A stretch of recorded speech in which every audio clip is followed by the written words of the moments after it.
Good morning बच्चों, स्वागत है आपका आज की क्लास में। आज हम करने जा रहे हैं कक्षा 6 यानी कक्षा 6 का गणित विषय अपनी संख्याओं की जानकारी, जो कि आपका पहला चैप्टर है। ठीक है, यानी कि नोइंग आवर नंबर्स, यानी कि अपनी संख्याओं की जानकारी।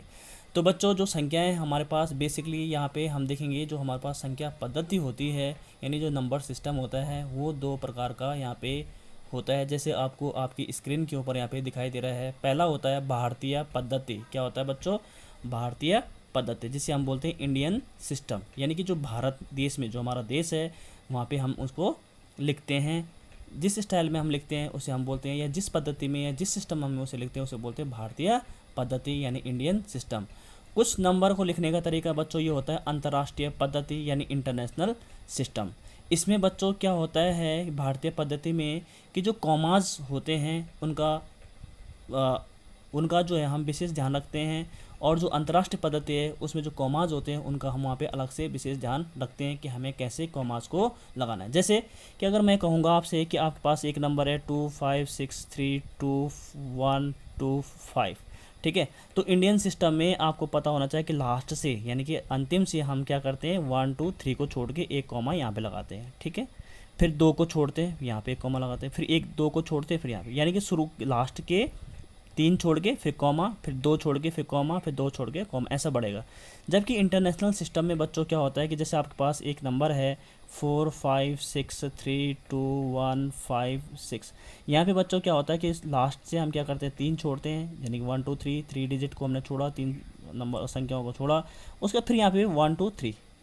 ठीक है, यहाँ पे अगर एक और होता तो 3 3 का गैप होता है, यानी कि 3 3 के बाद आप कॉमास लगाते हैं। समझ में बात आई? अंतर्राष्ट्रीय पद्धति यानी कि जो इंटरनेशनल सिस्टम है उसमें हम क्या करते हैं लास्ट के 3 छोड़ते हैं, फिर कॉमा लगाते हैं, फिर 3 छोड़ते हैं, फिर कॉमा लगाते हैं, फिर ऐसे ही बढ़ता रहेगा 3 3। जबकि इंडियन सिस्टम में यानी जो भारतीय पद्धति थी उसमें क्या होता था 3 छोड़ा, फिर कॉमा, फिर 2 कॉमा, फिर 2 फिर कॉमा। ठीक है, तो बात करते हैं सबसे पहले जो आपकी भारतीय पद्धति है यानी इंडियन सिस्टम है।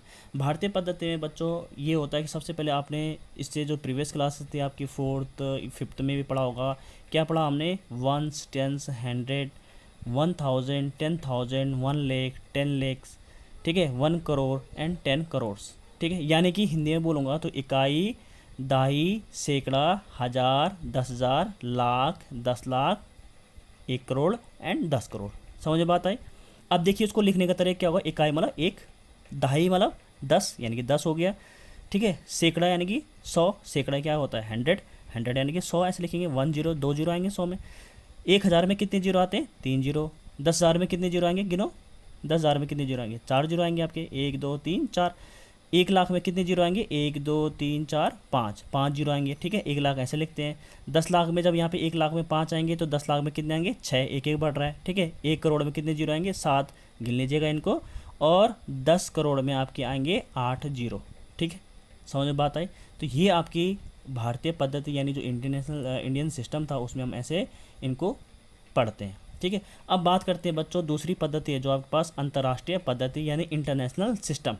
ठीक है, अब इंटरनेशनल सिस्टम में क्या होता है देखो, इकाई, जैसे यहाँ पे भी इकाई था, कंपेयर करो, तुलना करो इकाई का, हमने यहाँ पे भी इकाई यानी वंस।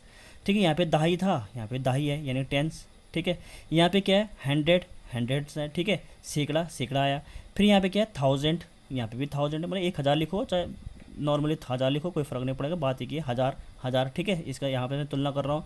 फिर यहाँ पे क्या आता है 10,000 यानी 10,000, यहाँ पे भी क्या आता है 10,000 यानी 10,000। यहाँ पे क्या आता है 1 लाख यानी कि 1 लाख।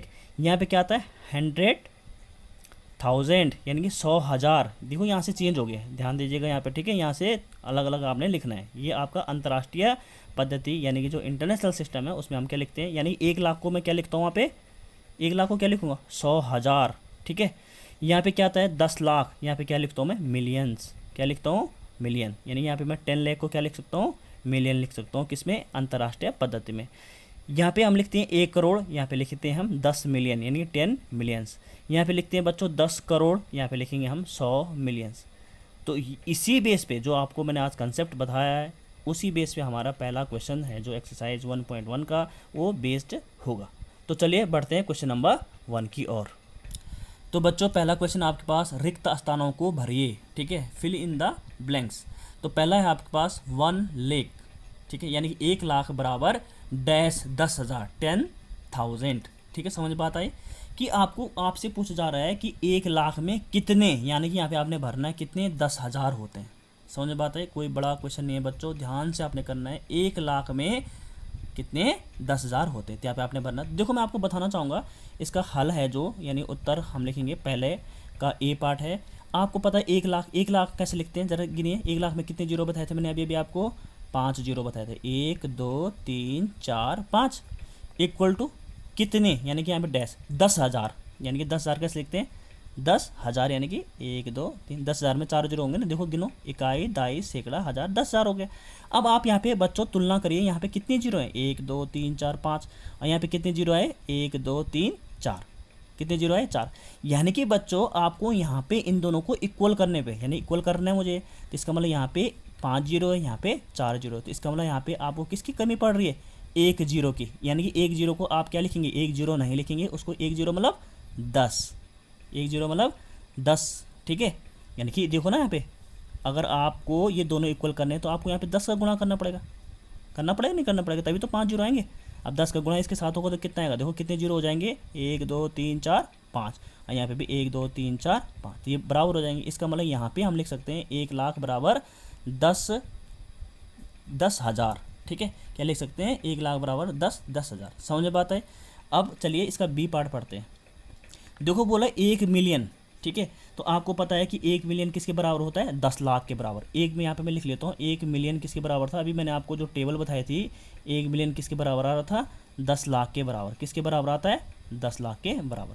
तो 1 मिलियन में कितने जीरो होंगे, 10 लाख में कितने जीरो होंगे, उतने तो होंगे। समझ बात है। तो 1 मिलियन में कितने, 10 लाख में कितने जीरो होते हैं, जरा करिए। देखो 10 लाख मतलब होता है 1,00,000 में 5 जीरो होंगे, तो 10 लाख में भी कितने जीरो होंगे, 6 जीरो हो जाएंगे, क्योंकि 1 जीरो तो ऑलरेडी यहाँ पे। तो 1 2 3 4 5, समझ में बात है।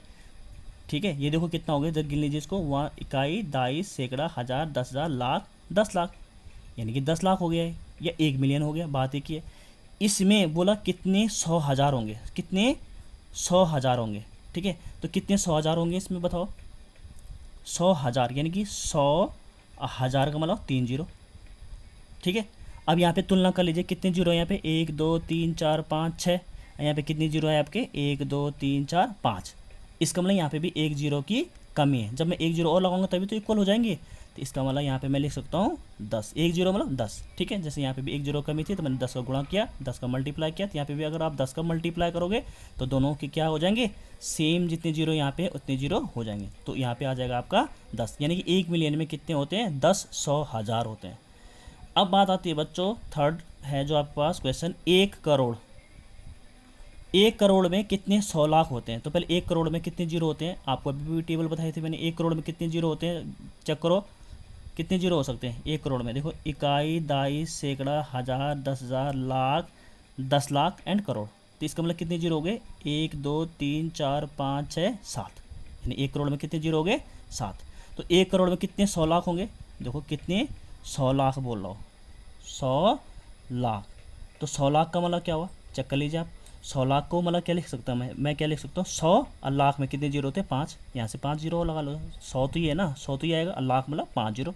1 2 3 4 5। अब इन दोनों जीरो को तुलना कर लीजिए, कितने कितने जीरो है। देखो यहाँ पे कितने जीरो है, 1 2 3 4 5 6 7। यहाँ पे कितने जीरो है, 1 2 3 4 5 6 7। 100 लाख में कितने जीरो होंगे, चेक कर लीजिए एक बार। बच्चों जो सी पार्ट है इसका, वहाँ पे थोड़ा करेक्ट कर लीजिएगा। करेक्शन है आपका, 1 करोड़ इक्वल टू 100 लाख नहीं था, वो क्या था, 10 लाख था। ठीक है, तो यानी कि 10 लाख यहाँ पे भी आपका क्या आ जाएगा, 10 लाख आ जाएगा, उसको करेक्ट कर लीजिएगा। 10 लाख का मतलब क्या होगा बच्चों, यहाँ पे 10 आएगा, क्लियर है। और लाख का मतलब तो आपको पता है 5 जीरो, 1 2 3 4 5। तो अब यहाँ पे चेक करना आपने, 1 करोड़ में कितने जीरो होते हैं, आपको पता है 1 2 3 4 5 6 7, और यहाँ पे कितने जीरो आ गए, 1 2 3 4 5 6, यानी कि अभी भी यहाँ पे 1 जीरो की कमी है। 1 जीरो मतलब 10 की कमी है। तो इसका मतलब जैसे आपने देखा दोनों क्वेश्चनों में ऊपर, यहाँ पे भी मैं क्या लिख दूंगा, 10 लिख दूंगा। ठीक है, 10 लिख दूंगा। 1 करोड़ में कितने होते हैं, 10 लाख होते हैं। अब आती है बच्चों बात डी पार्ट की। डी पार्ट को आप देखेंगे कि 1 करोड़ में, 1 करोड़ में यानी 1 करोड़, अभी ये लिखा मैंने, कितने जीरो थे, 7 जीरो थे। 1 2 3 4 5 6 7 जीरो आते हैं उसमें। ठीक है, 1 करोड़ में कितने मिलियन होते हैं, कितने मिलियन होते हैं। तो आपको पता है कि 1 मिलियन में 10 लाख होते हैं, क्या होते हैं, 10 लाख होते हैं। तो आप पहले 10 लिखिए और लाख मतलब होता है 5 जीरो, 1 2 3 4 5, क्योंकि 1 लाख में 5 जीरो होते हैं, तो 10 लाख में भी कितने जीरो होंगे, 10 और 5 जीरो उसके पीछे लगा लीजिए। तो टोटल कितने जीरो हो गए, 1 2 3 4 5 6। यहाँ पे देखिए 1 करोड़ में कितने जीरो थे, 7, 1 2 3 4 5 6 7। तो आपको लग रहा होगा कि दोनों को बराबर करने के लिए बच्चों फिर मुझे किससे मल्टीप्लाई करना पड़ेगा, 10 से, क्योंकि जब 10 का मल्टीप्लाई इसमें होगा तो यहाँ पे 7 जीरो, यहाँ पे भी 7 जीरो आ जाएंगे। तो यहाँ पे आपका रिक्वायर्ड आंसर जो होगा वो होगा आपका 10। ठीक है, तो यानी कि 1 करोड़ में कितने आ जाएंगे, 10 मिलियन। अब लास्ट वाला बच्चा है बच्चों आपके पास 1 मिलियन। क्या है बच्चों, 1 मिलियन में कितने लाख होते हैं। तो मैंने डायरेक्टली लिख रखा है बच्चों आपके पास 1 मिलियन में कितने लाख होते हैं, 10 लाख होते हैं। कितने लाख होते हैं, 10 लाख होते हैं। ठीक है, क्यों, इसको एक बार मैंने इसका आप स्क्रीनशॉट भी ले सकते हैं, जैसे आपको स्क्रीन के ऊपर दिखाई दे रहा है, इसको ढंग से करेगा। ठीक है, समझ के मैं आपको एक बार दोबारा से वो टेबल बता लेता हूँ जो भारतीय पद्धति यानी जो इंडियन सिस्टम और इंटरनेशनल सिस्टम में थी। देखिए बच्चों, इनको भी आपने नोट करना है ढंग से अपनी नोटबुक में और इसको याद करना है। ठीक है, कि किस हिसाब से हम इंटरनेशनल सिस्टम में और किस हिसाब से हम इंडियन सिस्टम में किन्हीं भी नंबर्स को लिखते हैं। तो होप कि आपको क्लियर हुआ होगा। Thank you so much.